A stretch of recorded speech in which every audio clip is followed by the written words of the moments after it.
రసం అండి. ఉప్పు పసుపు వేసి ఈ రసం తీసి వడకట్టి ఒక బాటల్, ఈ బాటల్లో పోసుకునేసి ఫ్రిడ్జ్లో పెట్టేయాలండి. మనకు ఎప్పుడు పులిహోర కావాలన్నా కలుపుకోవచ్చు.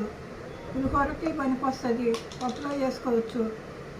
ఉప్పు కూడా ఉంటుంది కాబట్టి మనం పప్పులో ఇట్లా తగ్గించి చూసుకొని వేసుకోవాలి. ఇట్లా డబ్బాలో పోసి పెట్టేస్తే నెల రోజులు గ్యారంటీ, నెల దాకా ఉంటుంది.